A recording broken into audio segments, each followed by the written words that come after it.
Bismillahirrahmanirrahim. Assalamualaikum warahmatullahi wabarakatuh. Halo teman-teman semua, ini adalah first video di channel YouTube kita.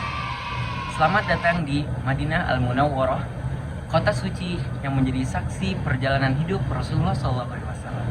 Dalam video kali ini, kita akan menelusuri sejarah salah satu tempat yang paling mulia di muka bumi ini, yaitu Masjid Nabawi.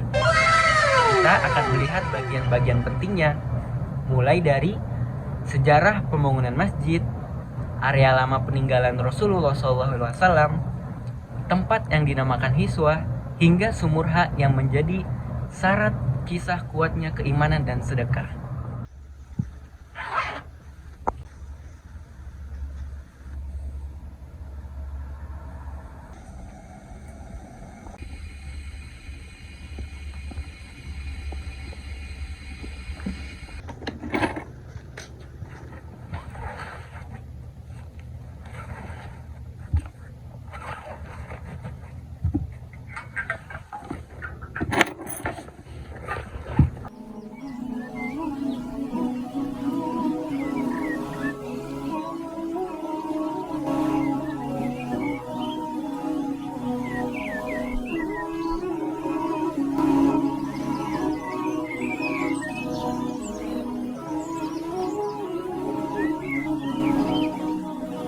Bruh.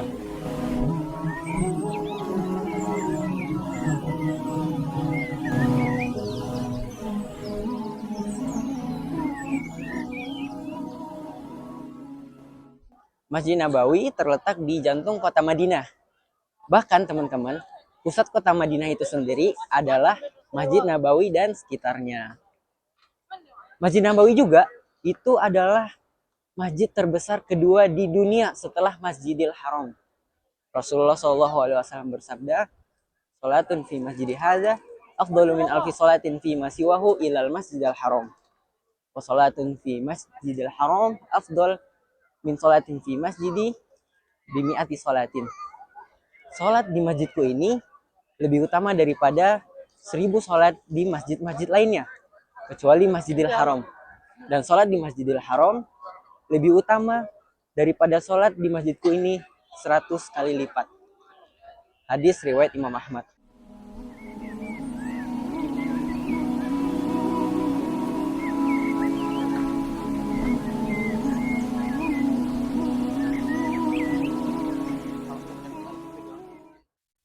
Masjid Nabawi dibangun pada bulan Rabiul Awal tahun ke-1 Hijriah, tahun di mana Rasul Shallallahu Alaihi Wasallam pertama kali hijrah dan sampai di kota Madinah. Luas Masjid Nabawi yang sekarang mencapai kurang lebih 400.000 meter persegi dengan kapasitas maksimal 1,8 juta jamaah pada puncak musim haji, menurut data yang ada secara resmi dari pemerintahan Arab Saudi. Masjid Nabawi memiliki 10 menara dengan ketinggian 105 meter dan 42 pintu utama, 11-17 dan 23-31 adalah pintu khusus wanita agar bisa masuk ke bagian dalam masjid.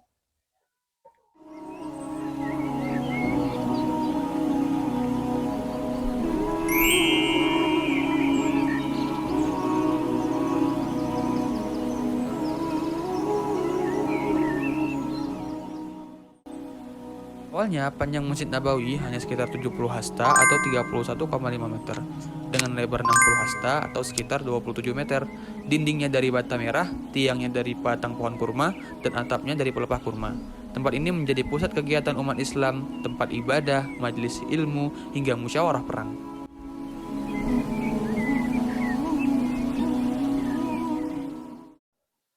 Seiring berjalannya waktu, Masjid Nabawi mengalami beberapa kali perluasan. Di antara yang terkenal adalah perluasan Umar radhiyallahu taala anhu pada masa khilafahnya. Kalimatnya yang terkenal adalah "Akinnan nas minal matar wa iyyaka an tuhammir aw tusaffir fataftinan nas." Lindungilah manusia dari hujan dan jauhilah oleh kalian mewarnai masjid dengan merah atau kuning agar tidak memikat pandangan manusia. Hadis ini terletak pada Sahih Bukhari. Adapun perluasan lainnya yaitu perluasan Utsman yang mengganti bata menjadi batu dan atap jati. Kemudian perluasan Raja Abdul Aziz yang memperluas kapasitas masjid menjadi 28.000 jamaah. Dan yang terakhir sampai sekarang adalah perluasan Raja Fahad menjadi perluasan yang paling besar dan menambahkan payung-payung ikonik yang kita lihat sampai sekarang.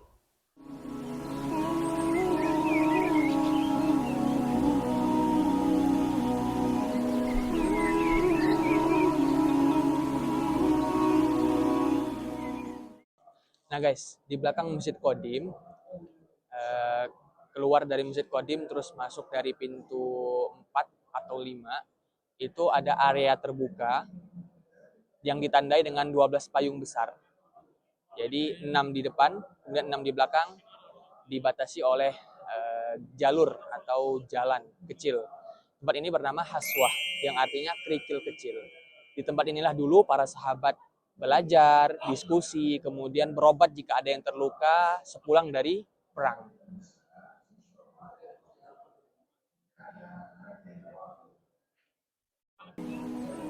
Dulu lantainya hanya pasir. Ketika para sahabat bangun dari sujud, dahi mereka masih penuh tanah. Melihat hal itu, Umar bin Khattab radhiyallahu anhu memerintahkan agar dihamparkan kerikil kecil dari Wadi Akik. Dan sejak itu juga tempat ini dikenal dengan nama Butaihah, artinya kerikil kecil. Di masa Raja Abdul Aziz bin Abdurrahman As-Su'ud, dibangun satu iswah lagi, dipisahkan lorong di tengahnya. Kini area ini menjadi salah satu bagian yang paling tenang di dalam Masjid Nabawi.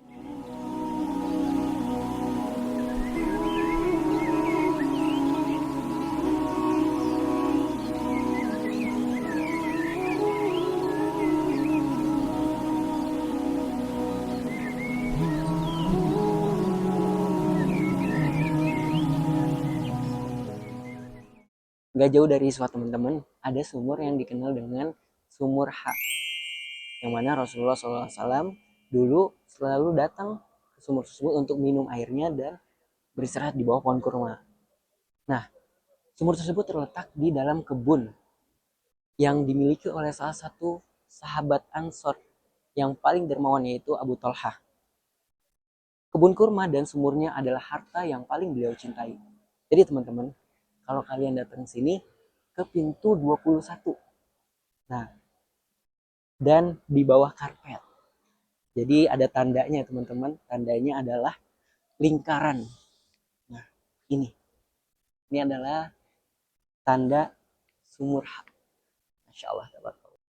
Ketika turun ayat lan tanalul birra hatta tunfiqu mimma tuhibbun, surah Al-Imran ayat 92, yang artinya kamu sekali-sekali tidak akan mencapai kebajikan yang sempurna atau pahala yang sempurna sampai kamu menginfakkan harta yang kamu cintai. Maka Abu Talhah pun datang kepada Rasulullah SAW mengatakan bahwa ya Rasulullah, sumur ini dan kebun ini adalah harta yang paling aku cintai, maka aku akan infakkan semuanya di jalan Allah Subhanahu wa taala.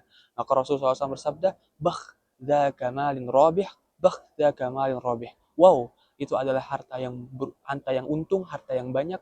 Wow, itu adalah harta yang untung, harta yang banyak. Rasul takjub dengan infaknya Abu Talhah dan sedekahnya Abu Talhah. Dulu, di sekitar sumur ini juga terdapat kebun milik Ka'ab bin Malik dan Hasan bin Thabit.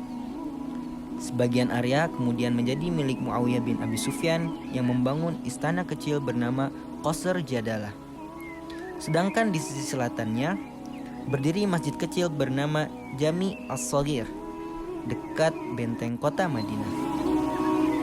Ketika Rasul Shallallahu Alaihi Wasallam tiba di Madinah, beliau tidak memulai dengan membangun istana, pasar, atau benteng pertahanan. Tapi yang pertama beliau dirikan adalah masjid. Disinilah di Masjid Nabawi fondasi peradaban Islam diletakkan. Tempat ibadah, pusat ilmu, tempat musyawarah, bahkan rumah bagi mereka yang berjuang di jalan Allah. Masjid bukan sekadar bangunan, tapi simbol bagaimana Islam menata kehidupan dari pusat spiritual dan sosial, dari masjid menuju peradaban. Dari perjalanan singkat ini, kita belajar bahwa Masjid Nabawi bukan sekedar bangunan megah, tapi juga menjadi saksi sejarah, perjuangan, dan keimanan para sahabat Rasulullah SAW. Setiap batu dan setiap langkah di dalamnya menyimpan kisah tentang cinta, pengorbanan, dan ilmu.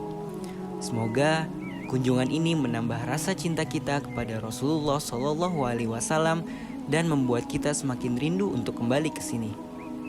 Jika video ini dirasa bermanfaat bagi teman-teman, Silahkan like, share, dan subscribe supaya gak ketinggalan video-video selanjutnya.